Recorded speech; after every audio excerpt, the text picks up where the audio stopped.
What's up, y'all? I'm Will here with Schedulefly, and this is the Restaurant Owners Uncorked podcast, one of the highest rated hospitality podcasts in the world, brought to you by us at Schedulefly. We provide a very simple web-based restaurant employee scheduling software backed by legendary customer service. If you're on pencil and paper or Excel, or you're on some software with tons of bells and whistles and features you don't need or use, Schedulefly is the perfect place for you. Easy to use, point, click, and go, and we'll take great care of you. Schedulefly.com, free trial, check it out. All right, y'all, check it out. Stick is our sponsor, connectwithstick.com. This is an incredible text and marketing tool. So check this out. Engage your customers, drive foot traffic, and increase sales at your bar, your restaurant, your store with Stick. Your targeted messages reach your audience instantly, promoting special offers and events. Look, 98% of texts are seen within 3 minutes. So this thing is simple and it's effective and it works. Elevate your marketing strategy and watch your customer base grow with the most direct way to connect with your customers through text. Start today and see results on the very first text. Stick is a better way to connect with your customers and the easiest way to increase your sales. www.connectwithstick.com. And again, that's www.connectwithstick.com. Folks, this is an awesome sponsor. It's an awesome business. We at Schedulefly know them well. We know that the results are there. This is a highly effective tool, and it's run by a business run by great people. Check them out, connectwithstick.com. All right, y'all. This is an epic episode. I mean, literally, we went for close to 2 hours. This is George and Amanda, and this is Vicious Biscuit. And I just cannot say enough of how much I just learned. And as I said during the episode, I feel like this is a master class on how to set up a franchise business for success. Whether you are in the franchise world or not, if you're in the hospitality world, this is an absolute must-listen episode. It was such an honor to have them here in studio. They came up from Charleston, and I hope it was worth their trip. It was certainly an amazing opportunity and experience, and quite a bit learned over the last couple hours. You're going to love this episode. And I have been to Vicious Biscuit. I can absolutely attest that both the food and the experience are amazing. You're going to hear about this brand if you haven't already. Enjoy this episode, y'all. Thank you for listening. Thank you for watching. Share this one around. See ya. So here we are at Everybody Studios in Charlotte. And what a cool, special opportunity, y'all. Thank you for making the trip from Charleston to be here. George and Amanda, if you just introduce yourselves real quick. Yeah, so I'm George McLaughlin, CEO and co-founder of Vicious Biscuit out of Charleston, South Carolina. And I'm Amanda Kahalehoe. I'm the Chief Operating Officer for Vicious Biscuit. All right. So, y'all, this is, you've built this incredible brand, and I have a lot of things I want to ask y'all both about today. I always like to ask people, and Amanda, I'll start with you. The one question I ask everybody that comes on here is like, how and when and why did you get started in this wonderful, wild, crazy world of hospitality? Sure. So I'm fairly new to the hospitality industry. I do not come from this space. I actually have only become part of this space thanks to Vicious Biscuit and George and our team. So I'm originally from Long Island, New York, and I've worked my entire professional career in the tech and security industry. And moved down here during COVID, prior to kind of the COVID mass migration. And when I moved here, I stayed on with my prior company for a year. And then I was connected to George through a consulting firm that I was working with in an outsourced capacity. George had just recently integrated with Restaurant 365, and they were looking for a controller and somebody to really build out this new system that they were anticipating using while they were franchising. So this was the first client that this company had brought on since I had started with them, and quickly learned that Vicious needed a little bit more than a controller as they were just beginning to scale franchising. So I was really involved with a lot of just kind of the business operations pieces, the tech integration and implementation at the start, but really over about a 6 to 7 month period of working with them and just kind of this part-time capacity, I really developed this passion for what they were doing. I mean, the hospitality industry is so different than any other space, especially a tech space, right? Yep. There's really this people component, and it was really fulfilling. And it was something I had never experienced before. So about 7 months later, these guys finally convinced me to join them, and it has been a wild ride ever since. It's been probably the most fulfilling, the hardest, but most of the fulfilling 3 years of my professional career. Well, there you kind of summed it up. It is a very fulfilling profession, but it comes with all kinds of challenges, and anybody that's been in this business would agree. I've always said when we've been doing this podcast like 12 years or whatever it is. And I've always, when I started, I was like, okay, I'm going to learn from all these like really good operators, and I want to go start a restaurant one day. I have done over 500 episodes now, and I've learned a ton, and I have no desire to start a restaurant because I don't have what it takes, but I admire what y'all do so much, and I think that it adds so much value to every community, and we'll dive into that as well. But I thought that was the case because I read your LinkedIn bio, and I wasn't sure. There's always I was washing dishes when I was 14, and then I was a server, and then I came back. So this is it. This is my first foray into the restaurant world. And I will say it's one of the closest knit communities that I've ever experienced in any industry. I mean, I've been to several conferences, I've spoken at other conferences, and just the encouragement and the thought leadership and sharing that is in this industry it's really special. I mean, it is really a community, and I think that's what's really special about being a part of it, and a part especially about our concept and brand. So much of what Vicious is about is connection and community. So it's really exciting to be a part of it. Well, we'll get into a little bit of the confluence of the tech and the people, and how those all come together. So, okay, cool. All right, George, you were are you from Jacksonville? So my family originally is, but I went to high school in Jacksonville. You went to Bowles. So I went to the Bowles School. Okay. Yeah. Okay. Yep. Do you know? I know. I was about to comment. Great restaurant. Well, it's funny because the last time I was so this shirt, if you're just listening and not watching, is for Taco Lou, which is, Don Nichols, the owner there, they've been using Schedulefly for like, I don't know, 12 years or something crazy like that. And I've been there. I'd heard all these great things about it, and I've been there a couple times. But the last time I was there, it's on this annual trip me and a few buddies make down to Florida for a hunting trip down south of Orlando, and we stay on the way down. We stay in Jack's Beach, or is it Neptune Beach? And we stay in y'all have a location there. We do. I literally went to Al's Pizza, Right across the street, and I looked over. I'm like, I'll be darned. Yeah. God, they're really growing. They're here. Right. So, but you knew the area. I did. Okay. Yeah. So my parents are originally from Jacksonville. Okay. And, grandparents were there, and so still my mom lives in Jacksonville. So that's why I wanted to take Vicious to Jacksonville. Well, just as an aside, that Neptune Beach area is like one of the coolest. Like, it really is. I could live there. Yeah. That's a cool area. Okay, so now did you get started in hospitality, like washing dishes as a kid, or was it a college thing? Or I did. My first restaurant job was at the Ortega Yacht Club in Jacksonville, and then I went. That was my freshman year in college, and then when I went to Ole Miss, and so end of my sophomore year, I want to stay in Oxford. So I went and tried to get a job at the hardest place to get a job, and at that time it was called Checkers, which then quickly turned into McAllister's Deli. Gotcha. So I started with the Newcomb family when they were very early on. Only had 2 locations actually, and they just opened Hattiesburg, Mississippi, and that's where they eventually changed the name to McAllister's Deli. And so I fell in love with it. I was originally going to Ole Miss for business law.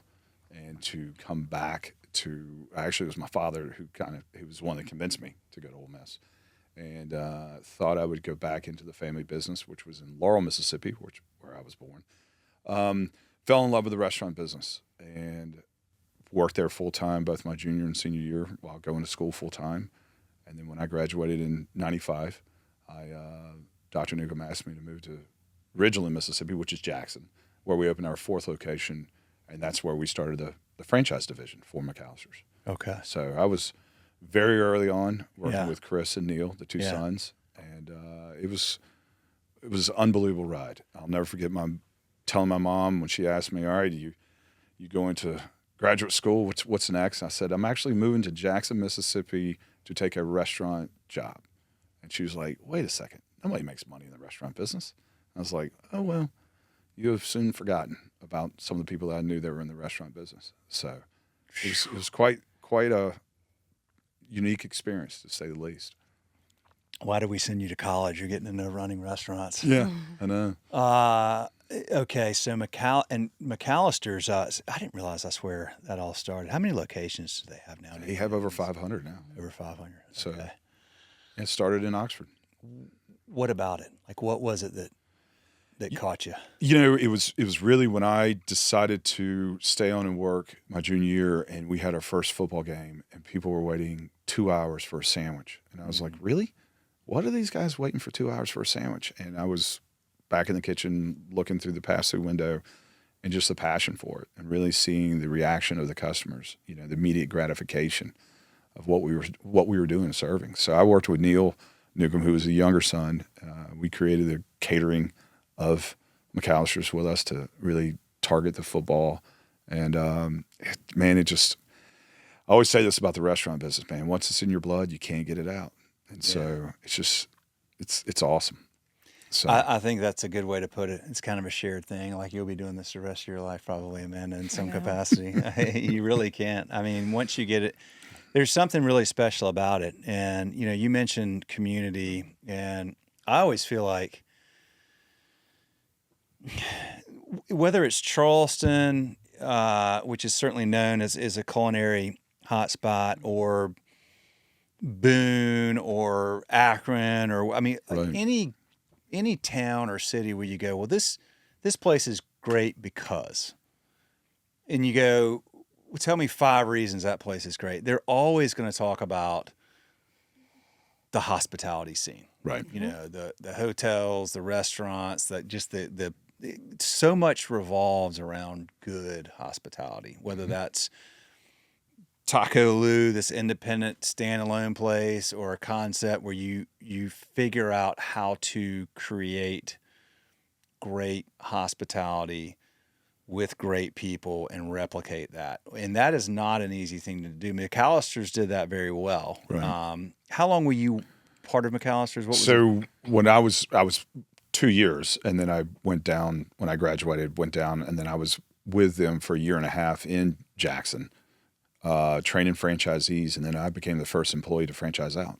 Okay. So Dr. Newcomb had sold Florida, which I told him my junior year. I was like, if you ever think about franchising this, I want to go back to Florida. I want to get back to the East Coast. Okay. And he sold Florida out from under me, and kind of had that come to Jesus meeting with him. And he asked me, what do you want to do? Because, I mean, I spent a lot of time on the road, you know, help retrain franchisees that had opened and kind of fix their business. Yeah. And then I said, hey, I want to be a franchisee. I told you this 2.5 years ago, and now you sold Florida.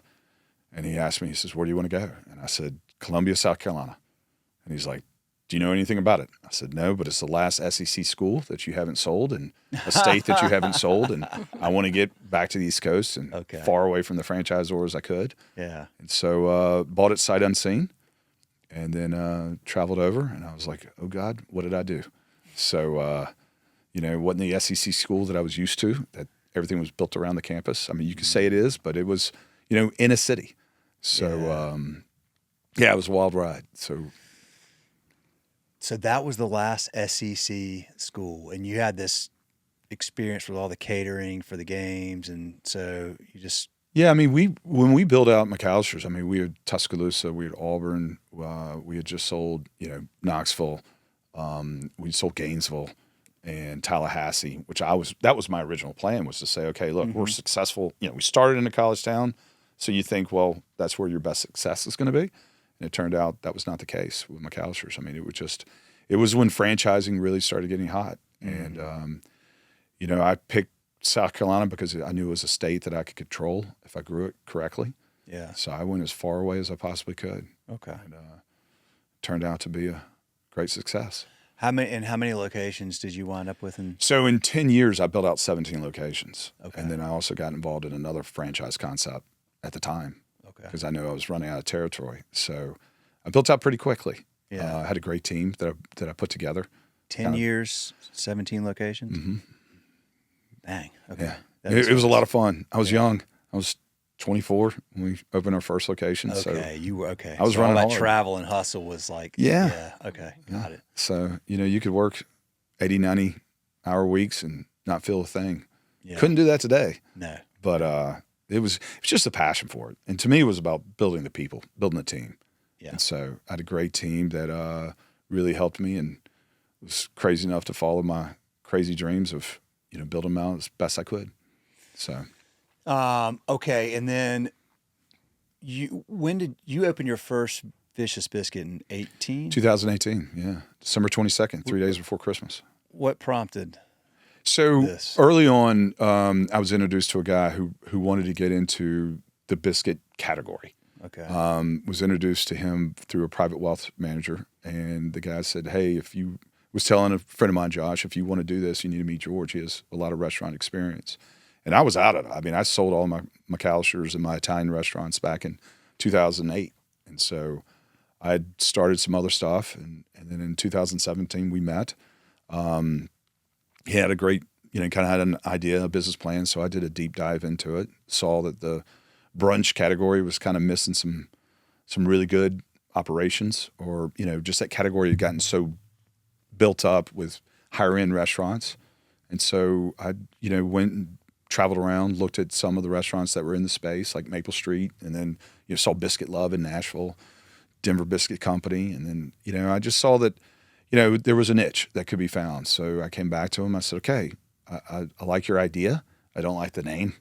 I don't quite like the chef we have right this moment. I was like, my wife makes better biscuits than what he's putting out. I said, so let's, we looked at a location that they would not give us a long-term lease at the time, because it was a developer who was developing all up and down in Mount Pleasant.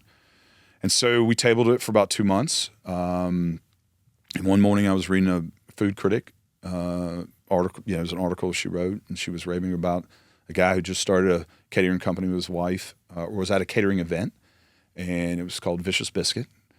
And she raved about his biscuits, and I said, now that's a name that I can get behind. That's a brand that I can build. And so I called him up. I said, what's your plan? He's like, well, we would love to try to get a food truck. I was like, well, that's food prison. I build brands. I'm a brick and mortar kind of guy. And I said, if your food is half as good as your name, I want to meet. So I met him the next morning in his kitchen at his house, had his biscuits, had his fried chicken, he had 4 entrees at the time. I said, this is it. And I literally turned to, at that time, my partner, Josh. I said, let's call that realtor back, see if we can get that building. And right then and there in his kitchen, the guy said, you know what? We'll give you a long-term lease this time. So we did. So that's our first location right there in Mount Pleasant. Small restaurant. I mean, it's only 1,900 square feet. Yeah, So- cool location. Yeah, it's pretty iconic. Yeah. Yeah. When you say you deep dived it, okay, so you traveled around. So there's other. I'm familiar with some of those, not others, but there's also like Flying Biscuit. So there were biscuit concepts. And I think Denver Biscuit's interesting. I think of biscuits. I always think of the Southern. South. Yeah. Right. Right. What was missing? I think with ours is it was more. I know I want to do it more chef based driven. Okay. High quality, high value. Okay. I wanted to get. I was in the full service industry of restaurants. I wanted to get back to that quick casual, to where a young family can get in and get out for brunch. I mean, our real drive was to make brunch fun again. Yeah. Be part of the experience, not Okay. just dealing with a waiter or waitress, where you're waiting for an hour on a Saturday or Sunday to get in. Yeah. I knew that brunch was the way that kind of the millennials were evolving in the workspace. And I mean, this was in 2017. This is pre-COVID. Yeah. And I was like, there's a niche here that they're not hitting. And so I said, if it's really the high quality food like we, used to have at McAllister's, I said, we can drive this 7 days a week. Mm-hmm. And then we were really the first ones in the industry to add alcohol. So into that quick casual segment, right? Yeah. Full service already had it. But I knew, I was like, if we can get this done right, and we worked on it. We were in a test kitchen for a year, really perfecting the high quality of the biscuit that we have. And really, we're not just biscuits, right? I mean, we have a not so vicious side where it's very healthy options, where we always say, the fourth rider in the car always gives a veto vote of where you're going to go. So we needed to have those healthy options, which those were kind of my, because I was the old guy in the group. Yeah. And then it was just really just the quality and execution. Can we design a kitchen that we can keep somebody in a 4-foot box where we can have the throughput and be able to deliver it in 6 to 8 minute ticket times with the highest quality you can possibly deliver. So, and I got to hand it to him. I mean, Josh, who was my partner at that time, he was in the medical industry and wanted to get back in the restaurant industry, but he was extremely talented chef at the time and was, plate presentation was awesome. So that was really the drive behind us. I mean, that was kind of our mission, was to say, how do we make brunch fun again, and be a part of it. And then, so you opened in 18. Mm-hmm. And how long was it before you started going, okay, I think we may have something here. Let's start. It was early on. Early on. Matter of fact, we had somebody walk in our restaurant 3 months after we opened and said, I want to buy this concept. I was like, well, we're not for sale. So actually, I gave him a ridiculous number. And he was like, well, how did you come up with that number? And I was like, well, if someone's dumb enough to come in and buy a concept that's only 3 months old, you're dumb enough to pay the number I'm asking for. Yeah. And so we really perfected it. I mean, we worked hard on the SOP.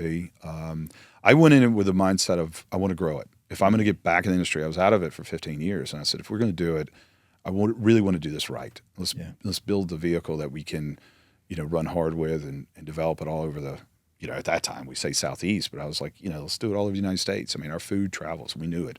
And we were really getting that feedback from our customers that were in there. So it was in October of 2019, we weren't even a year old, that I sat my two partners at that time down and I said, look, it's time for me to kind of step up. I was already involved in, retail business, which was boring. I was in manufacturing. I was in development, multifamily development, doing a bunch of stuff. And I said, this is my last hurrah. I want to get in here and really do this. This is what I'm passionate about. I mean, even my wife asked me over a year ago, she's like, are you happy you're back in the restaurant business? I said, I couldn't be more happy. This is a business that you have immediate gratification from your customers. Because, I mean, listen, I have a very successful wine, beer, spirits business called Bottles that's in South Carolina, very large retail. And you don't get to see the customer gratification. You can sell them thousands of dollars of, wine or beer, spirits, and they go home. You don't see them enjoying your product. Yeah. And so that was really the driving force behind it. And then, funny enough, when we opened up, my 15-year-old daughter, I told her the night before, I was like, look, we're about to open this restaurant 3 days before Christmas. You're all on Christmas break. You're going to work with your dad tomorrow morning. And she's like, Dad, I've never worked in the restaurant business. I was like, look, it's been 15 years for me. We'll fake it until we make it. And then within 2 weeks, she was practically running the place. So it was really cool. That's awesome. So that's really cool. It was a lot of fun. Well, you can hear you ooze that sort of passion for what you're doing. I mean, I bet if you were talking about real estate development, it would be a different type of conversation. Yes. I mean, not that you don't like it and you're not good at it, but I can just tell that, and that's what comes with hospitality, which is probably what I'm imagining you picked up on that fairly quickly with being a part of this. Especially with Vicious, because that is the core focus of the brand. When you look at the brand identity, and you just talked about a number of different concepts, what differentiates Vicious from Flying Biscuit or these other ones. Mm-hmm. I mean, the focus is entirely on people. Yeah. Whether it's consumer facing, or if it's team facing, everything that we do just oozes hospitality. And, for me, right, a lot of what I do is I'm bringing tech integration and the efficiencies of those into the operations. But I think what we do really well at Vicious is that we don't replace people with technology. Mm-hmm. And you're seeing that so much across the restaurant space right now. Yeah. And really, honing in on our roots, right? We are from Charleston. We are the epicenter of just culinary innovation. I mean, people come from all over the world to eat in Charleston. Applying just that hospitality piece to a quick service space has just been the game changer for us. People love that they can get in and it's efficient, but they're still getting a high touch system. And it really attracts too franchisees. They're so attracted to what we're doing and just the viral following that we have. There's such an energy that's in the space. And, you know, for me, it was so attractive coming from tech. Tech is boring, right? It really is. I mean, it's systems, it's processes, it's implementation, it's functional. Yeah. But this hospitality and this peaceful piece, I mean, that's where you can really be passionate. And to be bringing this brand all over, you know, nationally and having people attracted to it, I mean, it's so easy to be passionate about it and get behind it. It's infectious, quite frankly. And I think that's what people are driven to by the restaurant industry as a whole.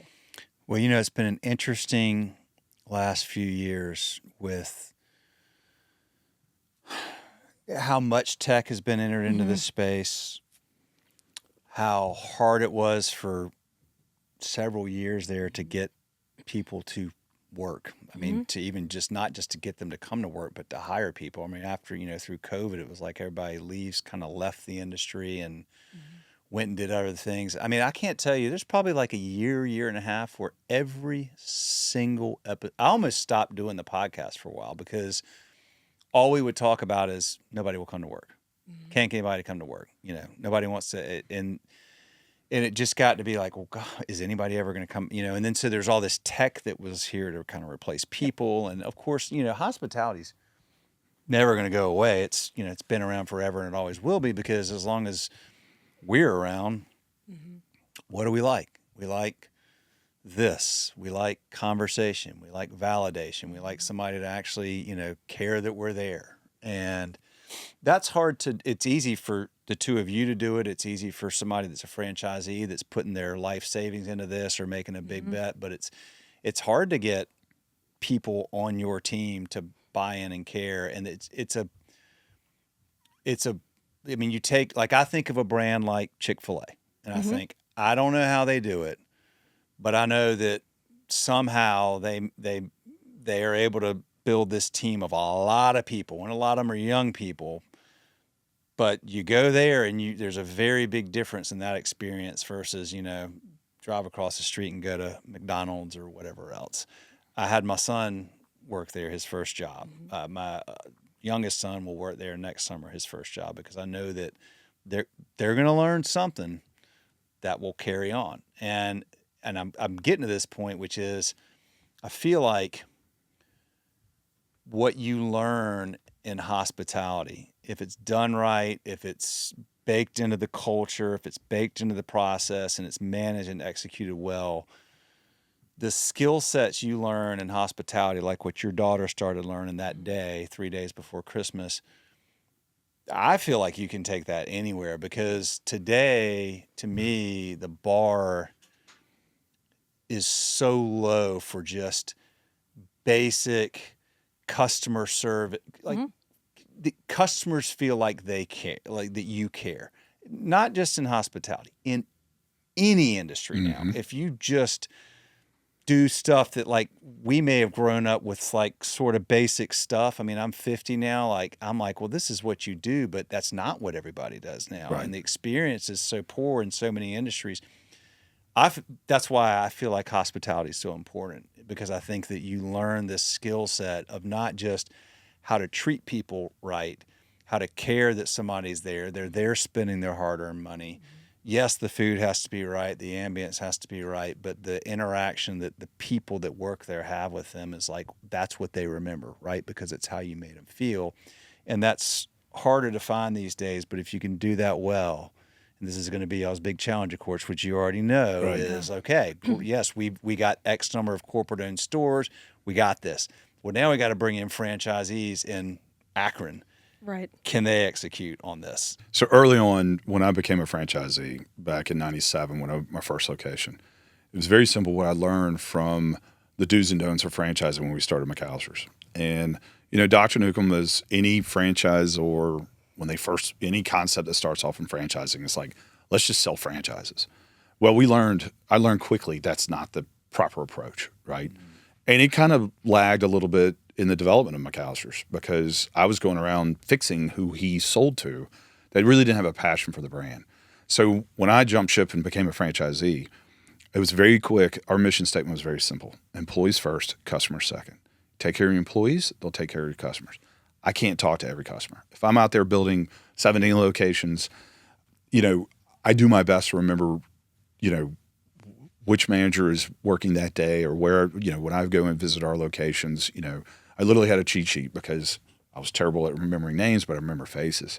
But I would say that it was very early on that we developed a culture back. We had, the name of my company at the time was Mac Restaurant Corporation, abbreviation of my name.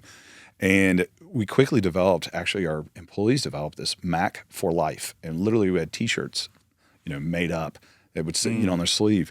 And the most rewarding thing to me in this industry is I still see former employees who we taught them how to become somebody, how to interact with the public. So I was asked to speak. I used to speak at a lot of universities and graduating seniors from both high school and college. And first thing I asked them is, who's ever had a restaurant job? And if it was half the room that would raise their hand, I'd look at the other half and I said, go get a restaurant job tomorrow. You got to learn how to deal with the public. And I think that's probably the biggest challenge we have today with social media. And, my kids communicate through text. Even my wife will communicate to my kids upstairs that dinner's ready through text. I'm like, wait a second. My mom used to ring a dinner bell. So, I think that's, to me, is the most rewarding part of this business. And we have developed that culture before we ever opened Vicious. I said, guys, remember this. This is about the entertainment business. We're not in the restaurant business. We're in the entertainment business. People are coming to us to spend their money to be entertained and to be treated with great food and great service. So we preach that every day. So one of the things that we have worked hard on since day one is building that culture. And so when I was telling you earlier about October in 2019, I went and hired back one of my old restaurant operators. And I said, I need you to come in. He was working with Chick-fil-A. He's been there for over 3 years. And I said, listen, I'm looking for a director of operations that can really build a culture and to grow this out. Because in order for me to grow this concept and be successful with it, we can't just think we're in the restaurant business. We got to remember we're in the entertainment business. And so that's all we work on an everyday basis is building that culture and teaching our employees every single thing about the restaurant so they feel like it's their restaurant. Empower them to make decisions on their own. And I always say to them, look, I make at least 10 mistakes a day. I don't care if you make a mistake. I only care if you learn from that mistake and you grow and prosper as a person, and learn how to deal with the public in a polite way. And, it's sad because, I'm 51. I've been in this industry for over 30 years. And I look at it and I go, man, that's what's missing today. And we have really stuck to our guns about it. I mean, we didn't lose employees during COVID. We held strong with it, and we actually gained employees because they saw how much fun it was. We were able to get very experienced restaurant operators that came to us and said, I want a new way of life. I love the hospitality industry. I'm not leaving it. But if you're telling me I'm working from 7 to 3 every day, I'm home by 3:30, and I'm with my family, man, we had applications flying in the door. So we've been very, very keen on, we teach that to our managers and our employees every day, man. Learn everything about it. I mean, we cross-train. We don't go out and hire chefs or sous chefs and all that. We want people who want to learn and be in this industry. And that's what's kind of kept us as the leader in this industry, in this segment. So that's a culture that we will never change. And it's been very rewarding to us. Culture eats strategy for breakfast, right? That's a Stanley Drucker quote. I completely agree with that. And we have very long tenured employees, which is pretty unique in this industry. It's very unique in this industry. We just celebrated 3 years of one of our general managers out of our original location. Our director of training has been with us for well over 3 years. Most of our support staff at our HQ that is involved in the franchise piece, they've all been with the brand from 2020 or 2021 forward. Even before that, some of them, we've had them there for a long time. And that says a lot because they're growing with a brand that at the beginning, they wear more than one hat. And they're just so passionate about the people that work with us and what we're doing and really the mission and the vision that we are trying to aspire to in this segment. So it's really amazing to watch how this type of concept, being so niche and being a breakfast, I mean, that's what's so attractive to franchisees right now and that's why breakfast is booming, not only from consumer market share, but when you look at it for a prospective franchisee, that one shift operation does bring in a different type of employee. It attracts more employees and you can retain them because turnover is very expensive. Yeah. So, I would say it's twofold in terms of your point on hospitality. Having great employees that believe and are passionate in the brand, it infuses throughout the entire space. And then that trickles down to the guest experience. But most importantly, I think what we're really proud of and what we've spent a lot of time building, because we do have several former Chick-fil-A employees and operators, is we are a very high-touch brand, but we are a high-system brand. And we have spent a lot of time developing training programs and systems, digital learning management systems, to have the best trained employees that we can, whether they're a cashier, a barista, back-of-house line cook, a franchisee, a manager. We have all those systems in place, and better trained employees, they're more likely to stay and retain and just improve the system overall. So we've been really proud of that. Good training, give them the good tools that make their jobs easier. What do you use, Opus or what? We use ExpandShare. ExpandShare. So ExpandShare actually was recently purchased by or acquired through Restaurant 365. Yeah. But we've been using them. So we have an entire digital training platform that was developed prior to us franchising that we use to train not only franchisees, but our entire corporate staff as well. So we have learning tracks built out that augment also the on-the-job training, if you will. But, we have our classroom training and then we have our main operational training as well. Gotcha. So it's just to ensure that, we have scalability and that we keep everyone within the guardrails and the brand standards, because that's how you scale franchising. I mean, that's how we're going to continue to grow the brand outside of just Charleston, South Carolina. Will, you can see that from my past, I learned of the do's and don'ts in franchising. And we were asked, from the day we were open, about how do I franchise this? Can I be a franchisee? And I said, absolutely not.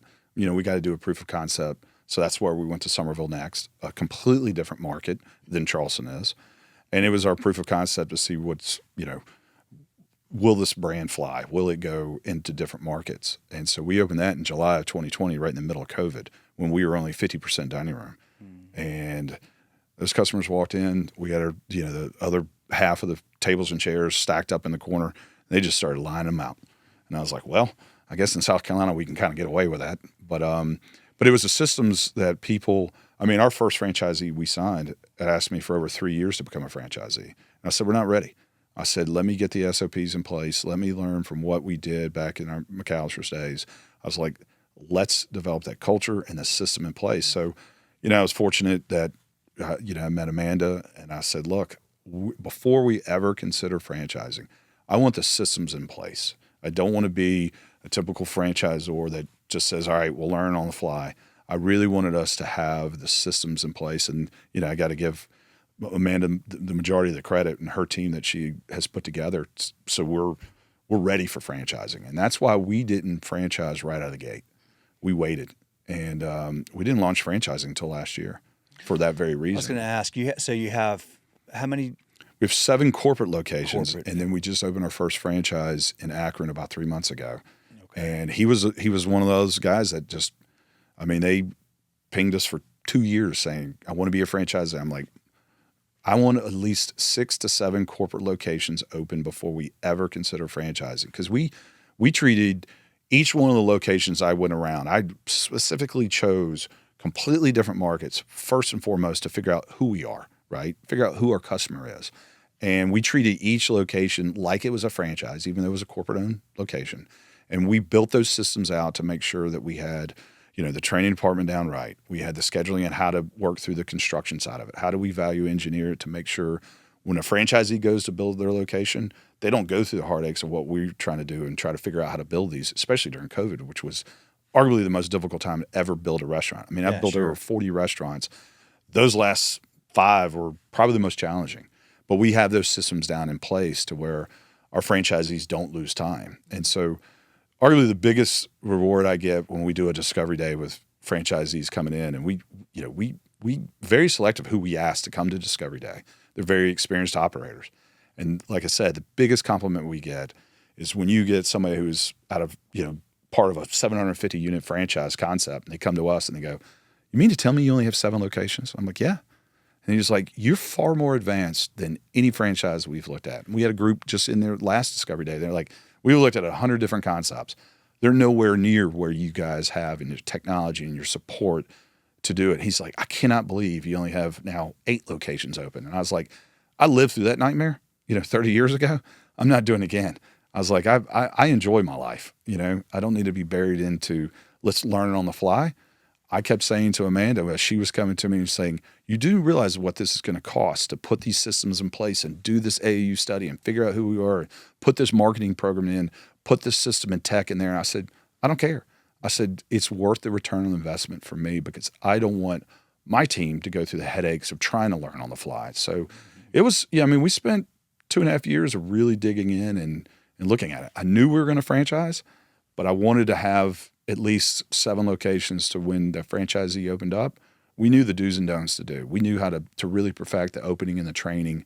And it was just from past experience of being involved in 2 different franchises. So, Yeah, a lot of franchises grow really fast, really quickly.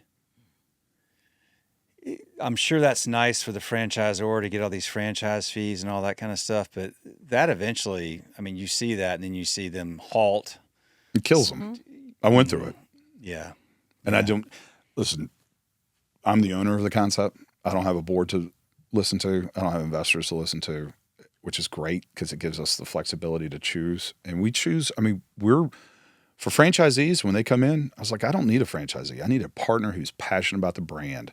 And they always ask me, "What's your requirement?" I'm like, "Well, it's great to have experience, which we really look for, but we interview that franchisee just as much as they should interview us. We secret shop the restaurants. And when we flipped on franchising, we were using Fran Connect to really, have the systems in place so we can vet out franchisees. But we had 136 applications when we flipped the switch. Called? Fran Connect. She can tell you the CRM system. Okay. So it's just you collect all of these leads and your inquiries, and we use it for our onboarding as well. We take our franchisees through a very structured and developed checklist so that they open on time. And it drills into every piece of the business from, filing for an EIN number all the way through construction bids. So we have very structured systems in place to get the franchisee from point A to point B. Okay. Very quickly and on time. Okay. Gotcha. So through that system, before we even turned the switch on franchising, we already had collected 136 leads for individuals that were looking to franchise with us. Looking to franchise. Mm-hmm. And out of that, we only chose 5. I was going to say, okay, that was my And that was key to us. And, we vet them out pretty well. How many did you talk to? 136? At that time, but we were getting at least 2 inquiries a week, maybe more. Are you able I was to calling them. rule them out I call them on the phone. Or? I could tell just from the questions they ask, and when I'd ask about their business and what drove them or what empowered them on the business. The first thing, if it was about money, was probably the first negative sign to me. Mm-hmm. I'm looking for someone who wants to grow a business, to empower their people, to have the opportunity to, give people the opportunity to grow. We hire on a manager. From day one, I always say to the manager, "You give me 2 great years, you learn this business, you show me that you can work through people, not around them, you can empower people, I'll do whatever it takes to make sure you're the next franchisee." Give them the same opportunity I had. Mm-hmm. And so that's what's the most rewarding part of this business to me, is really giving that person that opportunity to have a great life, be their own boss, have their own business. So. But I'll tell you this, what we're really fortunate for is that our franchisees have all been consumers first. And that's how they find out about the brand. It's not through just marketing efforts. It's not cold calls or leads. We're attracting people because they come and they try the product, and it's an unexpected experience for them. Yeah. And that's how they're reaching it. And that attracts in a completely different quality of franchisee, quite frankly. Somebody that is so passionate about your branding, your product, and what you're building, that's what makes this even more exciting and easier to work with and select and vet these individuals, because they're just not looking to come in and just, oh, this looks interesting, this is a cash grab. No, they're truly excited and passionate about what we're doing and building. And they want to be a part of it because it's a pioneering effort, right? They're at the ground floor. We're just an emerging concept. And that's what we're really fortunate about, is that a lot of this is just through our product and what we do every single day, and that's what's attracting people to our concept. Well, you've got 5 signed. We have 9 signed right now. Signed. We've awarded 40 units through those 9, and we probably have another 14 in the pipeline. So we'll probably end. Right now we're at 8. We'll double our unit count next year. Okay. In so our current 9 growth signed, 40 awarded. Correct. Okay, so you're giving 4 or 5 or whatever per, and these are Primarily area development agreements. That's correct. area development agreements. Mm-hmm. Okay. You have somebody in Virginia. Right. In the pipeline. That's correct. Okay. All right. So, so we have two currently in development. I guess technically 3, but Gonzales, Louisiana, is going to open in fall of this year. It's Baton Rouge. Baton Rouge. Okay. Gonzales, and then we have Hattiesburg, Mississippi as well, which should be late this year, early 2025. Okay. Then we have Indiana, Fishers, Indiana, Ohio, 2025. which Ohio's already opened up. Akron. But we already done. We have another one. Is Akron the first franchise? That was the first That was the first franchisee that opened. And when they just And he had a opened? location the day he signed. Okay. And he's doing extremely well. All right, y'all, check it out. Stick is our sponsor, connectwithstick.com. This is an incredible text and marketing tool. So check this out. Engage your customers, drive foot traffic, and increase sales at your bar, your restaurant, your store with Stick. Your targeted messages reach your audience instantly, promoting special offers and events. Look, 98% of texts are seen within 3 minutes. So this thing is simple and it's effective and it works. Elevate your marketing strategy and watch your customer base grow with the most direct way to connect with your customers through text. Start today and see results on the very first text. Stick is a better way to connect with your customers and the easiest way to increase your sales. www.connectwithstick.com. And again, that's www.connectwithstick.com. Folks, this is an awesome sponsor. It's an awesome business. We at Schedulefly know them well. We know that the results are there. This is a highly effective tool, and it's run by a business run by great people. Check them out, connectwithstick.com. So franchisees, you narrow these folks down through various criteria. I wonder, is there a common thread other than like they get it and they get the big picture and they're not about the short term, they're not about cash, they're about, I want to take this amazing brand that you've created and build it out in my community and build my own, ecosystem of your brand that does an incredible job in this community. Are you looking for people that already have other franchise experience? Do they need to have that? Or do you also have people that are coming out of corporate America that are just like, I want to have my own thing, but I don't want to just start from scratch? Or is it both? Well, I mean, it's kind of a both. Yeah. Our franchisees in Indianapolis and parts of Indiana, they've bought a large part. I mean, our number one requirement for any franchisee, if they do not have the experience, they have to have an operator that's going to have skin in the game, at least 10% ownership in it, because we want them to be passionate about our brand. And so it's not, look, we've had big players that have come in and said, I just want to add something. I'm like, well, that's the wrong answer. We want us, Vicious should be their driving force. They should be the ambassador of our brand. And we're going to protect that. We don't have to grow. We want to grow the correct way. And we want to grow with the people who are going to really be the driving force of the brand and protect it. Because that's, you see all these that are just, let's open as many as possible. We're not going to live that nightmare. Mm-hmm. So this is too important to me. And so this is your legacy. This is yeah, part absolutely. of your legacy, but your final I mean, Or my by daughter yourself? my daughter was supposed to go to South Carolina, full ride nursing. Last minute, she goes, Dad, I'm going to Ole Miss. I want to follow your footsteps and do what you did. And so she did. And now she's graduating early, coming back. She already works remotely in the business. She comes back every summer and works, and even over Christmas holidays. And it's crazy. I'd never expected her to be in the business, but she's very passionate about it and loves it. And she told me, she goes, I want to do what you do. You create opportunity for people. I can't do that in nursing. I was like, well, you can go save lives, or you can make biscuits. So it's been a great ride. So, Well, I've been to that town. Have you been to St. Leo? absolutely. Okay. Yeah. I go back to Oxford at least 5 or 6 times a year. I try to, at least. I need to get you connected with Emily Blunt. She owns St. Leo. Yeah. They're a great customer of ours, and she's awesome. Yeah. And, I know. I've met her. I know her. yeah. Okay. Yeah. There's a book. What's the bookstore there? Square Bucks. Square Books. Yeah. So quick sidebar story.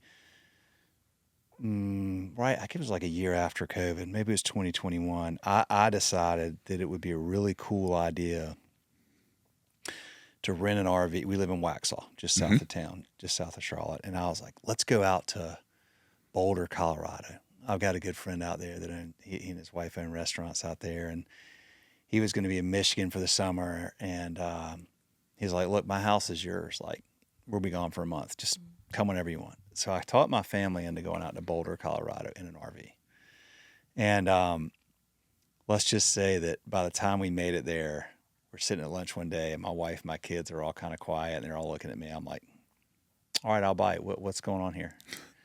They're like, we don't want to go back home in the RV. I'm like, well, I don't care. Like, we have an RV that we rented from a dude in Waxhaw, and we have to get it back. And they're like, well, can't you tow it back? I'm like, how many times have you seen an RV being towed? No, you can't.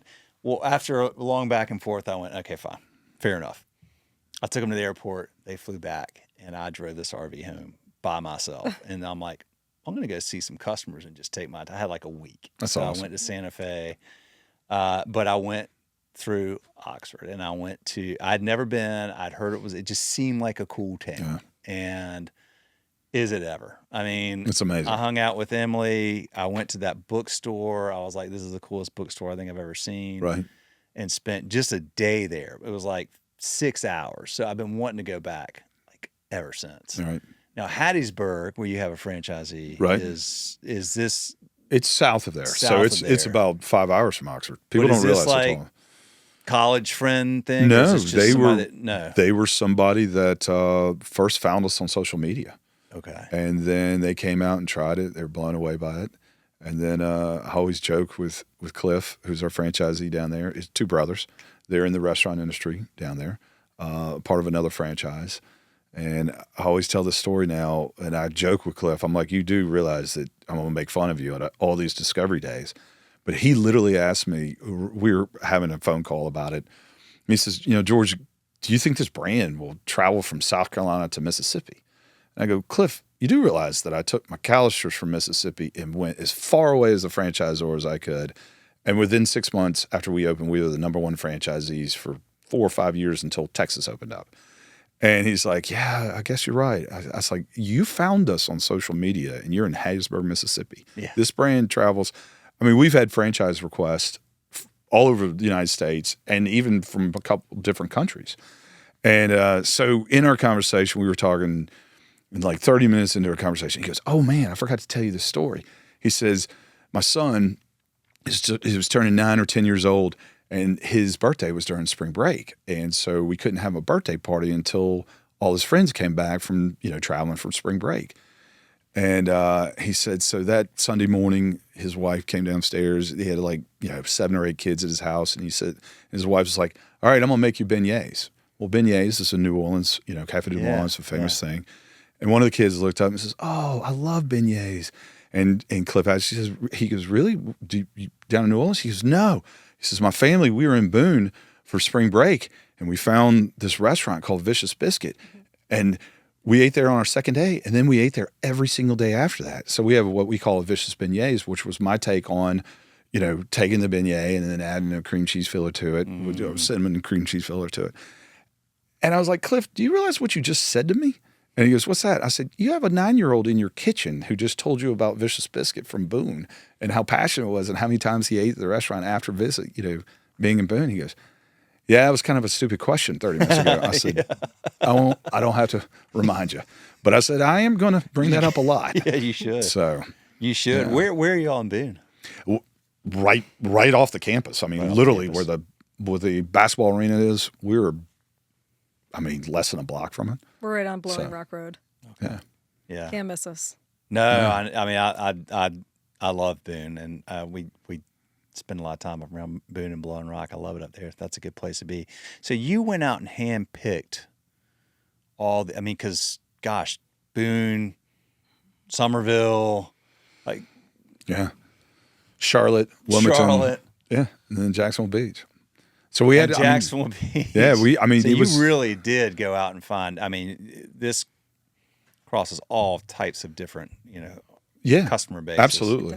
So, and we had to look at different markets and figure out where we thrive and what makes us who we are. And so, and then, with help of Amanda and her marketing team that she's put together and the CMO that she works with, they said, look, let's do a deep dive in the study before we really go out and franchise this. And so we can take a rifle approach to site selection rather than a shotgun approach.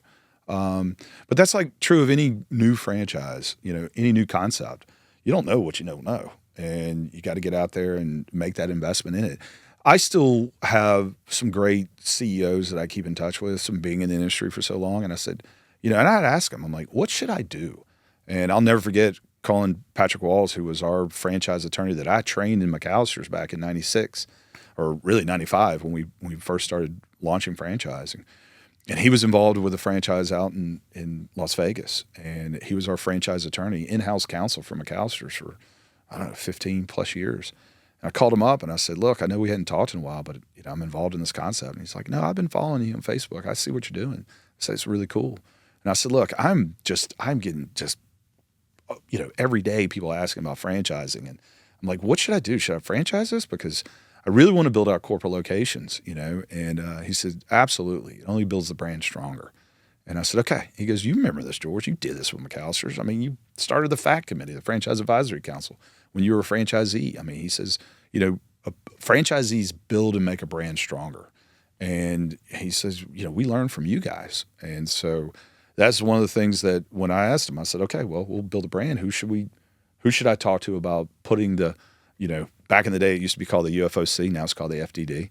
And he says, man, call the franchise attorney you used 30 years ago when you did the McAllister's. And so I did. And the guy came down. He's like, look, you've already put a heck of a lot of this SOP in place. And he goes, this will be the easiest franchise agreement we ever write because we don't have to go and train you through all the operations and systems and, bring a whole team in and tell you how to become a franchisor. He's like, you've already been there. He's like, you know it. So it's been it's been cool to, put it all back together to make sure that we're doing it right.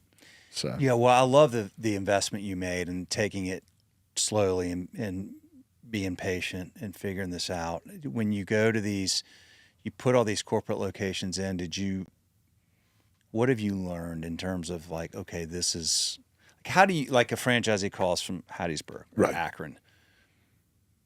Can this work anywhere with the right franchisee, or do you have to go and look at that market and figure out I don't know if the demographics work here, the income, right. How do you know that? Well, I'd go back. Amanda's probably much smarter to answer this question, but it's really the study that we did on the 7 locations that we had. So, you can talk about the AAU study that we did. So last September, we actually had Technomic, leading research firm. They conducted an attitude awareness and usage study on the brand. And it was really to understand, we have these 6 very geographically dispersed locations and very different demographic profiles, right? And, obviously we have all this data. We try to be a very data-driven organization across all pieces, from operations to marketing to technology. How do we utilize all these components to drive brand awareness, drive AUV, et cetera? So we completed this AAU study, and we went into each of our DMAs, and we surveyed over 1,000 individuals, and we used our email list as well. And it really came back with a lot of information that we had assumed we knew about who our core customer is, but now utilizing that data, we have then developed 2 new locations using where we know this is the best demographic profile that fits the Vicious Biscuit consumer or ideal consumer. And they have been incredibly successful for us in new store openings. And I think that's to George's point earlier, can the brand transfer? The answer is yes. The feedback that we have received in Akron, Ohio, about having a taste of the South in their hometown has been tremendous. So while we have this great success in the Southeast, to have this now translate into a Midwest market or a Northeast market, or what will be continuing to build out the Southeast, the core brand in itself, it really speaks to a very diverse demographic, and that's where we know we can be most successful. So to answer your question is, yes, we know where we need to be, and now there's a proactive approach to development. We don't have to just wait for those individuals to come in. We can say, okay, we know this is where we want to concentrically develop, because that's the other challenge of franchising, right? Mm-hmm. Yes, we have somebody over here in Akron. Okay, we're going to be down here in Baton Rouge. We also have somebody opening in Mississippi. It's okay, how do we continue to develop these markets, proactively look at locations to see where we want to be that fit that profile, that we will continue to have successful franchisees who will then in turn want to build more, which then builds the brand awareness. I mean, that's really the development strategy that we're putting in place right now. And we've done that through data. So through that data, we've not only been able to determine, okay, developmentally where we need to go, but now we've pushed that into our marketing and our new store opening strategy. Because I think, frankly, that's probably the largest challenge for franchisees. How do you make them successful in a new market where nobody knows who you are? Yep. And I think that is probably the inherent challenge as to why a lot of franchise and new emerging concepts or franchisors fail, because they don't have that data behind it, and they don't have a proactive marketing strategy to make them very successful in new markets. Well, that answer, because I'm sitting here thinking, not knowing anything, right, about what y'all do, not really knowing it, not understanding it. I would think, okay, well, I'm in Charleston, and you're sort of around this area of the Southeast that's accessible by car, and then I go, oh, well, you must just build concentric circles out from there, because if you've been to, people from Boone are also in Charleston or also in Charlotte or whatever, and then they know the brand, and then now you go to Knoxville and you go to Atlanta, and I would just think of Salt Lake City, Utah. Correct. Yeah. Are you Salt Lake? Is that one too? We have one Yeah, too. we about to sign a lease, a franchisee. So then you go, okay, so then how do you, if I'm a franchisee, I'm like, open this place out in Salt Lake City. Nobody knows what Vicious Biscuit here is, but with the right data, the right marketing, then you've got the ability. And then you go, okay, Salt Lake City. How do you find? You must help the franchisee figure out, okay, that's probably not the best location, but this one 100%. We do. Yeah. And with the data that she's been able to amass, and before we even were signing Utah, who bugged us for 3 years to become a franchisee, we were really able to look at it and say, will this brand travel to Salt Lake City? And, through the technology that they were able to do and track the customers that are already visiting our locations, we can see where they're coming from. And we could see the demand that we were getting and the demand that we were getting from Utah to bring the concept there. But we already had that franchisee that was bugging us for 3 years to do it. And when we signed them on, we said, okay, we get it. It will work. And so, and then we use that technology when they said, hey, we want to be in this market because it's near my house. And we're like, no. The market where you want to be is probably 10 miles to the west, or it's 2 miles. We know who our demographics rooftops, number of people per home. Like what's the tech is different today. I mean, you have to utilize what do you use on an ongoing basis every single day? What is always with you? You're answering the wrong person that question, as you can see here. But is that a Nextel? I mean, literally your answer. But I know the answer to that question. Yeah, the answer to that is your phone is being tracked. Your affinity spending is being tracked. Your foot traffic is your drive time, your dwell time in locations is being tracked. And I know that's probably horrifying to hear, but it is the reality. And we can utilize that data to help our development strategy and our marketing strategy, right? We can determine, okay, where do our core customers, what anchor retail do they visit? How frequently do they visit that? Where are they spending? Where do they go? Where do they come from? What time of day? It's not just, oh, here's some traffic counts for you. It's truly their consumer spending, where they come from. You know, for us, being in Charleston, it's so advantageous for us on the franchising because we have people that come from all over the country and visit us, and we can tap in and see concentrically, okay, it looks like Akron has a dense population of individuals that visit us, and then we can utilize that in our strategic approach to marketing, not only on consumer end, but also on the franchise end. So we use a platform called Placer AI. I mean, they're one of the leading data house. Placer AI. Placer AI. Yeah, they're a data house, and we have that information to not only look at our own traffic and compare, but we also look at it from the approach of other concepts. We can look at other concepts that are similar or dissimilar from us and see what kind of visit traffic, where do they rank in terms of their chain, right? Are they a top performing unit in their system, or are they a low performing unit? We can look at trends ahead of a new store openings. When is their seasonality? I mean, that's our approach as a concept, is to make the franchisee as successful as possible with as much data as we can, and not just an assumption based on, old practices, if you will. And that's how we use tech. I feel like we're recording a master class right now on franchising. I had the CMO of Chicken Salad Chicks on the other day. We haven't posted the episode yet, but he was telling me that they know that they do really well in like an end cap where there's a home goods. Mm-hmm. Right. Yes. Yes, sir. We didn't dive as deep, but this is fascinating because, but like they know that. So then you get,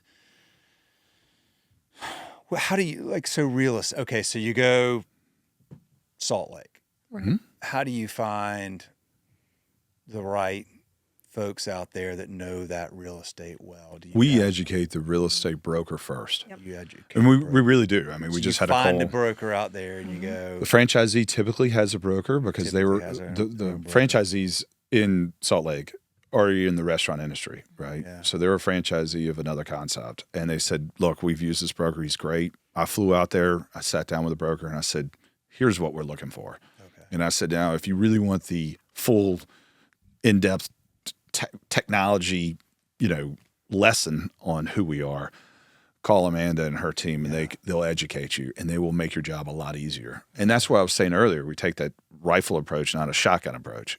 Back in the old day when I stared out, I was gonna say, you were. When, you that was used- like I mean, it gut, was like well, lick the you fingers. bought stick 'em- South Carolina sight unseen. Sight So you're unseen.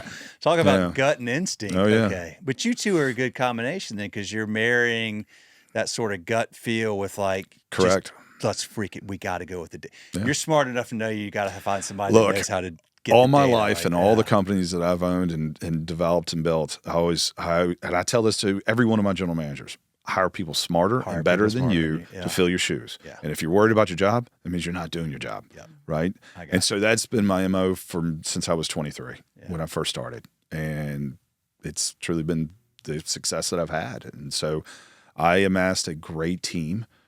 Really, and that's why she went from a part-time controller to, year into it, she was a chief operating officer, because she was able to really put the system in place that she brought from her previous, company that she worked with. And, you put the right people in the right place, and then you use that technology to really question the old guy who goes out and, I used to go to so many restaurant conferences, and we'd always have a real estate guy come up and they go, the old joke was, always was, hey, do you know where the number one Walmart is? And everybody like, I don't know, somewhere in Alabama or Arkansas. And they're like, nope, right across from your next location. That's a typical real estate agent would tell you. And so, in the old data, even when we were choosing the locations that we have currently, we were using that old school data of like, well, here's your traffic count, here's your demographics, here's your drive time. And then you're like, does it mean they're going to stop? Now we know. And so the technology that she's gone through with her CMO and what they know now, It's frightening, but it's awesome. But to your point, you brought up about chicken salad chick, right? Once you surpass the 20 unit count, you're able to take all of your real estate data and build out a regression model, and it can tell you that information. Hey, we perform very well. So you always see a Staples and a Trader Joe's together. That's why there's just a synergy there.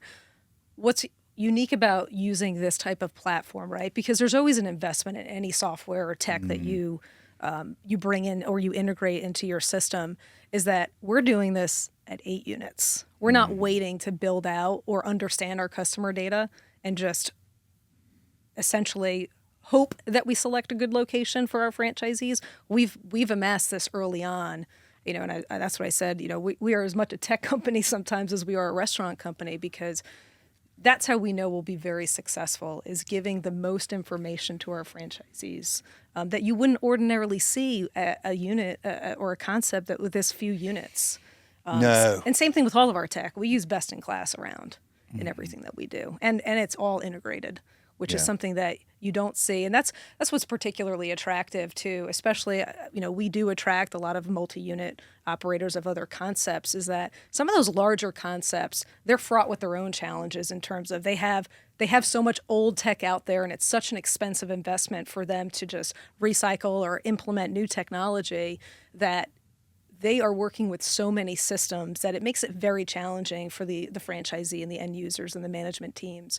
So we try to make it very simple. Restaurant folks are not tech folks by any means. That is something I learned very early on when I came into this concept. And it was a challenge for me. I mean, everything I do is tech focused. So really having these integrated systems that we can use and that the franchisee can use that are easy to teach and replicatable has also been a core focus of ours as we scale this. I have to ask you about Pop Menu, because Sure. I noticed that y'all use Pop Menu. Currently, yes. Currently, yes. Okay. Gotcha. I know them. Or, we have a good relationship with them, and I think that they've got their product is does really well. Sure. Seems to scale really well and everything. It's great for SEO.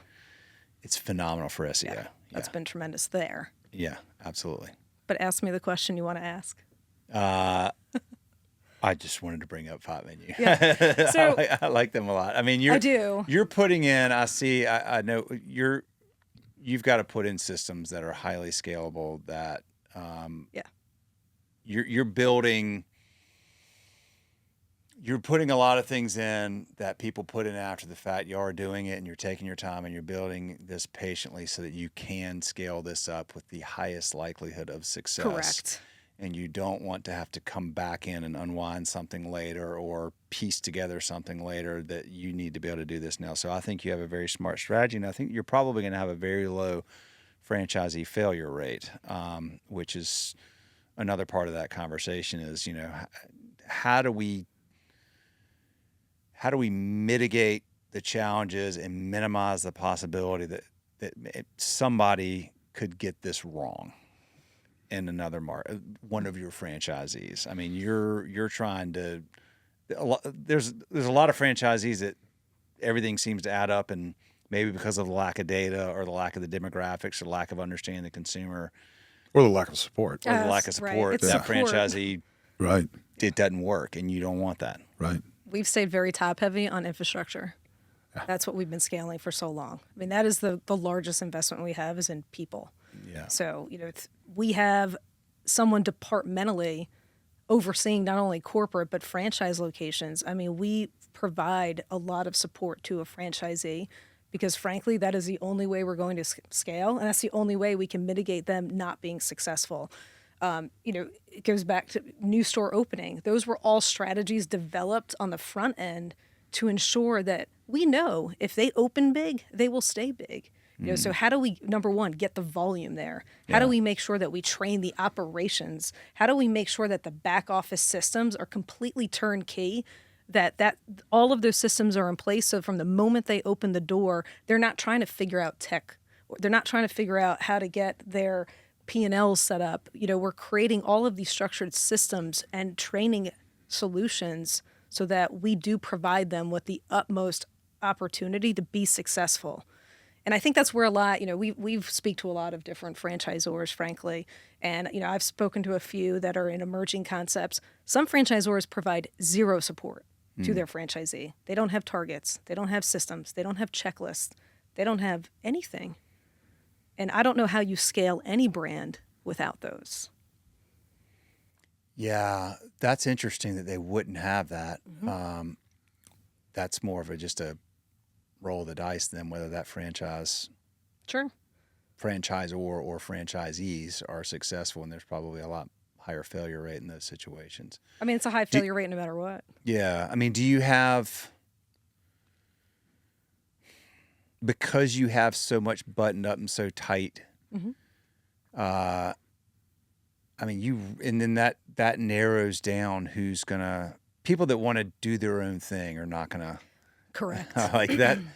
You really need somebody that's like, I'm bought in hook, line, and sinker to Without the a doubt. entire, all the process. Just give me the playbook. Give me the playbook, and I'm going to follow that playbook. Yep. I mean, you're not really giving them opportunity to not follow the playbook. I mean, we've denied a lot of franchise prospects Yeah. because of that. And Yeah. it is, I mean, we go through a very in-depth interview process with these franchisees, and there's ways to you go on your gut to see if they're going to listen, right? Mm-hmm. And we always said it. I mean, early on in franchising McAllister's, I mean, Dr. Newcomb used to call me the sweeper. I'd go in and clean up a franchisee that at that time, just like any franchisor that needs the cash flow, they just sell franchises hoping to, have the cash to be able to invest in their franchise or company. I didn't want to go through that again. But I would go out to franchisees and I'd be like, why are you putting this on the menu? This is not a part of the franchise concept. And I was like, why did you buy into a franchise? I mean, you buy into franchise is the best thing to do. I mean, I listen to hundreds of podcasts from all over about franchising. And I mean, the thing that you hear over and over and over is you buy a franchise because of the systems already proven in place. And that's what I spent the time and the investment to make sure we knew what worked and what didn't work. And so when people come into us, that's where we get the compliment all the time where they say, I can't believe you're only 7 or now 8 units big. You operate like you're 50 to 100 units. And I was like, I'm not living that nightmare. I have too great of a team, have all the faith in the world in them, invest in them and allow them to go out there and figure it out, And so it's key to us so I don't live that nightmare again, to make sure that we're successful with our franchisees.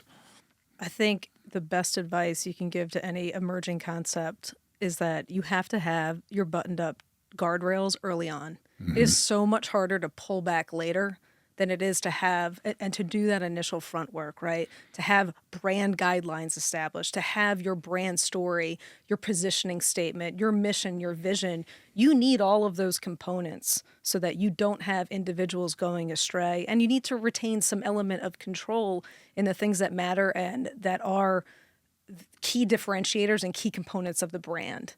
And that's where we've also done that front work to ensure that here is the playbook. Here is how we market. This is how we handle social media. This is how we handle supply chain. These are the vendors that you use. All of those pieces and components are in place to ensure that there is consistency across the brand, because that is franchising too, right? It's consistency so that when somebody comes to Charleston, South Carolina, but then goes to Akron, they are going to the same version of Vicious Biscuit. There's no differentiation in food quality. There's no differentiation in experience. All of those systems are still, in effect, the same. The brand is the same no matter where it is. That's the challenge in franchising. And we say to all of them that come to Discovery Day, when people, I mean, listen, I've, even out of the industry for 15 years, I would get requests, people try to hire me as a consultant and say, look, I want to look at this franchise. And I say to them right away, I'm like, look at the royalty you pay. You're paying a 5% royalty fee. If you're not getting at least 3 times the return on investment just for your royalty fee that you pay from the support from the franchisor, if you're not getting that, don't do that franchise. And so that's the thing that was so important to me to build this out, to make sure that I can look at a prospective franchisee in the face and say, if you follow the system, you'll get 3 times return on your investment of that royalty fee, because we just want you to operate the business. We want you to empower your people. We don't want you to have to worry about, well, now I got to figure out how to do accounting, or now I got to figure out payroll. Now I got to figure out inventory. It's already in place. It's turnkey for us now. Mm-hmm. And I mean, the amount of technology she has behind it, I mean, our managers spend less than 45 minutes a week on back of the house administration. It's all done for them now. Yeah. Why would somebody not? Have you had people that have said, okay, thanks, but no thanks? I mean, we've only had one very large group, because it's an emerging brand, that say, we want to see how you do. We want to see how you grow and how you open up. Still in talks with them. They love it. I mean, they call us up all the time, say, okay, well, how's Akron doing? Well, how's your new location in Columbia doing? They look at it. You'll always get that of a very large franchise group, right? This is a group that already has a lot of other franchises. A lot of locations. Yeah. Okay. And of that's the only one that hasn't really said yes. And they're probably the only one that said, we want to wait. And we're like, great, you're the 800-pound gorilla. Yep. We don't want you anyway. I mean, let's just keep in touch. And so, and then we have. Is this somebody that puts in franchise locations, or is this somebody that buys brands? Both. They have developed multiple franchise concepts, and they have acquired other franchisees in that group that they're a franchisee of. Yeah. But no, we really look at, we haven't had any others that have said no. We're the ones that say no. Yeah, we say no. We have but you guys are holding on, like you're not looking to go, like you don't want private equity to come in here and. No. I get asked that all the time. You're going to do this. Good for you. Yeah. Good. Yeah. I'm really glad to hear that. Oh, I hear it all the time. I mean, I'm sure you could, but that's, yeah. Okay, good. Yeah. I'm glad to hear that. Well, so, okay, I have to ask you this. You came down from Long Island. Mm-hmm. Yes, I did. How is it living down in Charleston? I love Charleston. I wouldn't go back. Do you live in Charleston? Do you live in I live in Mount Pleasant. Mount Pleasant. Yeah, I live in Mount Pleasant. Moved down here in 2020, right in Yeah. the middle of COVID. We were on our way back here regardless, but I love it. I mean, it's just, you can't beat the weather, the people. It's a great place to live and raise kids. You have kids? I do. I have 3. Okay. How old are they? 16, 14, and 12. So I have a senior, a freshman, and a 7th grader off to school today. Oh, a senior? Mm-hmm, I do. 16? She's 16. So in New York, the cutoff's a little bit different. Okay. So she's a October baby. So she's a whole year younger than her classmates. But yeah, she graduates this year. Are we gonna have some vicious biscuits up in New York at some point? Not anytime soon. Well, I mean, the part of this too is I'm assuming you're picking franchisees, but I mean, it's very different operating a restaurant in Charleston or a lot of places in the South than it is in New York City. I mean, you'll probably go there eventually, but the cost structure is different. The regulatory stuff is different. There's a lot more that comes along with that. So is that part of it? Is. Okay. Yeah. So if you look at our website, there is a primary market and a secondary market that we are looking forward to develop in. And then there are just some markets that we're not. They're just not part of the strategic growth plan at this time. They're not very franchise friendly. They're not franchise friendly. But we also have other considerations. We have supply chain. We have minimum wage. I mean, there's a lot of different things to be looking at right now. I mean, we're facing that too. Florida has a higher minimum wage. Ohio does. Looking ahead to Maryland and Virginia, all of those. But really trying to develop based on, vendor partners too. I mean, that's the other inherent challenge with franchising is scaling supply chain and other things. So, because those can be roadblocks. So how do you keep all of these vendors, right, for consistency and scalability, making sure that we can get our same high quality product everywhere? That's really important to our development plan. So we've spent a lot of time, partnering with the right individuals to help us scale in that regard. Tell me some other franchise brands that y'all know and admire. Wow. I'll have to think about that one. I mean, just a concept as a whole. I think Jersey Mike's is one. Yeah, I mean, culturally they are in most alignment. They were ones right when COVID hit. He was pretty darn smart. And that's who we hear from those franchisees that said, I mean, they're very passionate about their CEO because he was really quick to get the app and build his own and pivot pretty quickly during COVID, which really propelled that brand, strong. So, but Do you there's, know, Peter? I feel like I not personally, but I feel as if I do by hearing from so many of their franchisees and how, I mean, just how they, I don't want to use the term drink the Kool-Aid, but how passionate they are on his leadership and what he's done. I mean, we've heard some great stories about him. So I'd love to meet him one day. I'd love to get him on this podcast one day. Yeah. I think his story is fascinating. I admire what he's done because I think it's, for those of you listening that don't know the story, I mean, Peter Cancro was in high school and, was working at a sub shop there and is in New Jersey. And I don't know, the name of the town escapes me. Is it Manalapan? Or I don't know. But, borrowed the money from his football coach, if I don't remember this, it was either I think PE that's coach correct. or football coach to buy that store as a 17-year-old high school student. Right. And here we are all these years later, and I don't know how many thousands of locations they have. He's still the guy. I mean, that's an impressive run. It is. To be able to go through that many layers of growth and scale. And, there's just not many people that can take it from where it was to where it is and be the one person that does all those phases because it takes a lot of different skill sets. But I think that's a great brand. They have a very strong culture. A very strong culture.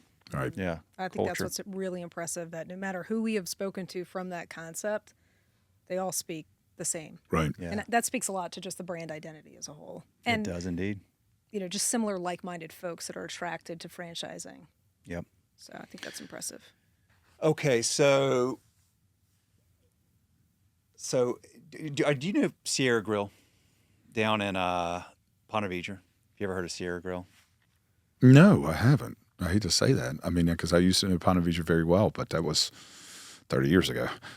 There's a Target Center at Ponte Vedra,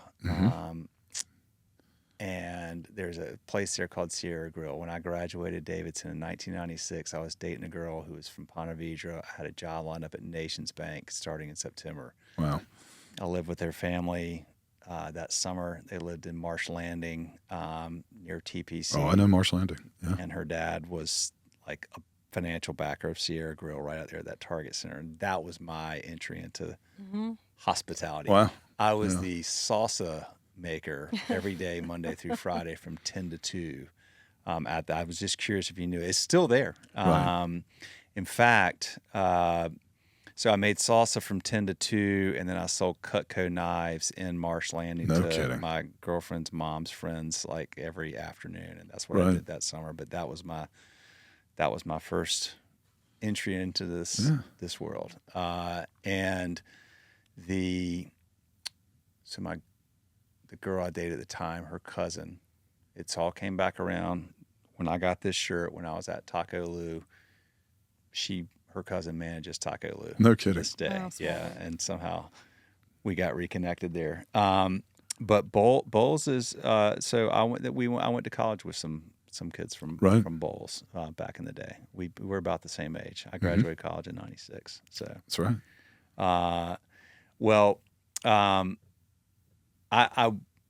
I'm so inspired by what y'all are doing. I'm so impressed with what you're doing, and I'm so appreciative that y'all came here and shared this today. This is highly valuable educational content, and I hope anybody that's, whether you're in the restaurant business or getting into franchises, this is, like I said, I mean, anybody that's looking to franchise a concept, this is just phenomenal. And I'm assuming that y'all both speak at conferences and share this. We do. We do. Yeah. Okay. We've been asked. Yeah. Okay, good. There's a lot of risk mitigation and high probability of success that comes along with what y'all are doing. And I'm surprised that more brands aren't doing it this way from early on, but I hope that what y'all are doing will take off, and I hope a lot of people will listen to this and learn, because you've made the investment early on to have the best likelihood of success in a challenging industry, I think, of any brand I've come across. Right. So hats off. And Thank you. No, truly appreciate it. Appreciate it. yeah, absolutely. I think that's the Absolutely. best part about the restaurant industry, though, is that there's so much just thought sharing, and that's particularly unique. You don't see that in a lot of industry. For as competitive as it is, this component of it is very free sharing, and I think that's truly what I have loved about coming into this industry as a whole. It's just that connection piece and just sharing these best practices, because they're not just unique to one concept. They're not even just unique to the restaurant industry, and it's really rewarding. It is an industry that is built on the idea of I want to give and serve and take care of those around me. It is. There are people in this industry, as in any industry, that don't maybe share that philosophy at scale, but the industry as a whole, I feel like most people understand rising tide lifts all boats. Right. And that's refreshing because you can be competitive but also helpful. And, I'll never forget when I was at, are y'all from, do you know the folks that run Table 301 Group in Greenville, South Carolina? I haven't met them, but I've heard about them. Yeah. Carl Sobosinski and the team there, unbelievable operators of restaurants Right. in and around Greenville. Been there a long time. Just folks you would love knowing them. Right. And I was talking to Carl. We were doing a podcast episode, and so he's got this place called Sobeys, which has been down there in Greenville forever. Main Street. Love it. Phenomenal Yeah. place. So we're there and we're talking, and right across the street at the time, Steve Palmer and Indigo Road had just opened, and Daco and Oku, I think, were the two concepts. And I was like, does that, Carl, does that concern you? He's like, no, I love it, because now right across the street are two more phenomenally run, well-operated businesses, and all that means is this is just more people coming around here. And, when nights they want to come to Sobeys, they'll come here, and other nights they'll go there. But there's just more of just, what we're trying to do. I want to be surrounded by great operators. I don't run from that. I embrace that, and we want to see that. And I just think that's the right way to look at this. I mean, kind of stuff. those conferences, I always say I got 2 ears and one mouth. I go out, listen twice as much as I talk. And that is, getting back in this industry is really, I've, confided in a lot of great, successful people. And I go, look, guys, I've been out of it for 15 years. What's changed? And that's why early on I said, okay, if we're going to do this, let's do it right. Let's make the investment now. Let's not do it on the fly. And I got to hand it to, Amanda and her team and, our director of operations, who really come in and say, we got to put the SOP in place before we launch this. Yeah. So, and learn from some great guys like that. Who can y'all connect us with to get on this podcast? Who else do you think would be good at sharing? And maybe it's over Zoom. On the franchisor side or the franchisee side? I mean, that's a big. You tell me. I mean, just if anybody you think of that you think, that would be a great person to share what they're doing, we'd love to have. Oh yeah, I'll get back to you on Give that. some thought to that. Yeah, I really will. We're always looking for, Sure. Talent. Yeah, I tell you, we're these- always A lot of just looking talent for in this great industry, people yeah. to Yeah. come share what they're doing. I mean, this is what we did this for, is Sure. we are Right. trying to help, share great things that people are doing I and think how they're that's- doing it and why they're doing it. And, this is, we want this to be a place for, people to come and learn from other Right. people that are doing things really well. And so other people that you think of that, you go, Yeah, we'll think get you'd you. We'll probably get you be good some. on Will's Yeah. podcast, and Let you know. let me know. Yeah, I mean, because it used to be you'd have to wait for the conferences once a year, and now it's great to have these podcasts. I've learned quite a bit from it, and I mean, our whole team, we share podcasts. I mean, we on a weekly Library. basis, we're sending out podcasts to our managers. Say, you need to listen to this. This is, here's your next homework assignment. Here, listen to this. Spend the time. I mean, Do you're home y'all at 3:30. do you do is it restaurant related podcasts or is All- it also like all the management above. podcasts? All and the just- above. Yeah. Leadership and development. Yeah. What are some other management. good podcasts that y'all like? Oh, God, there's so many I of think them. there's the Brendan Allen one is a big Yeah. one we give out to the team. Yeah, our director of operations. I mean, he is avid on it. I mean, he is through books, through either. I mean, I don't know how many darn books I've bought over the last 3 years, but it's Yeah. been a lot.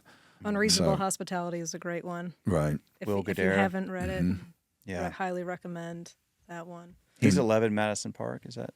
Yes. Yes. Yeah, it's a fantastic story. Yeah. They're a customer of ours. They've been a Oh, customer really? for That's like awesome. Yeah, they're amazing.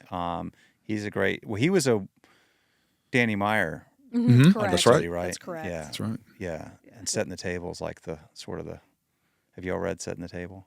No, No, I I haven't read that one yet. Oh, y'all. Oh, you got to read Setting the Okay. Table. That's great. By Danny Add it to the Meyer. list. I love sharing the books. You want 100% read that. I promise you that.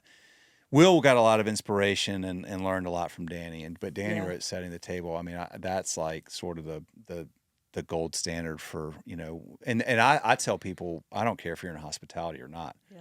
read that book, because every business ought to operate, Yeah. I Right. believe, under those principles, which is what we're talking about, which is like hospitality to me. I mean, it's an industry, and it's providing food and shelter in a meaningful way to consumers. But to me, I feel like hospitality should be in like every business that has the principles that you would find in unreasonable hospitality or in Setting the Table. They're going to be successful. Right. Yeah, whatever any they're business. whatever they're selling. Correct. I don't care what it is. If you take those principles and apply it to your business, I promise you, Yes. and you do it faithfully, you'll be Right. successful, because that's what we all want. Whoever we're buying from, whatever we're buying, if it's Right. food, if it's clothing, if it's whatever it is, if hospitality is a part of that, and you can slide that into any business, you're going to be just fine. But to your point, get a job in hospitality. You're darn right. Really? Yeah. Seriously. I think I every completely agree with every that. teenager, I don't care where they live or who they are, what should have a restaurant job, and they need to learn how to deal with the public. I think that's what that's what we're missing today. Kids communicating and being able to deal with the public and adversity. I mean, look, everybody has a bad day and everybody has great days, and you learn how to deal with it. Yep. I'm a firm believer of I love that. And to appreciate the hospitality workers. right. I think Oh, yeah. fundamentally, if you haven't been in that space, I mean, I can walk into a restaurant and have a completely different experience now, whether I have a great server or a not so great server, because when you're on the other side of the table, you know the inherent challenges that restaurant folks and restaurant industry is facing, and you just Yep. have a whole level of appreciation that you wouldn't have had previously. Completely agree. I completely agree, and I think we'll close with that. But yes, go get a hospitality job. I've had all of our kids have or will have done that when they've gone through, and it's Yeah, like, that's great. do you know you're not gonna understand? I get it, son. You don't understand, and you don't like that, but I promise you, one day you'll be, oh, now I see why Dad made me work. Right. Yes. That's absolutely right. It's actually paying off now. Well, y'all, thank you. Thank We'll you. wrap Thanks for this having up. us. Appreciate it very much. Absolutely. All of you listening, watching, thank you. More episodes coming soon. This has been amazing, and go check out. So the website is viciousbiscuit.com. Yes. Okay. www. And all over social media, you'll find them. Check them out. Right. That's a wrap. Thanks. See Thank y'all. you. Bye. All right.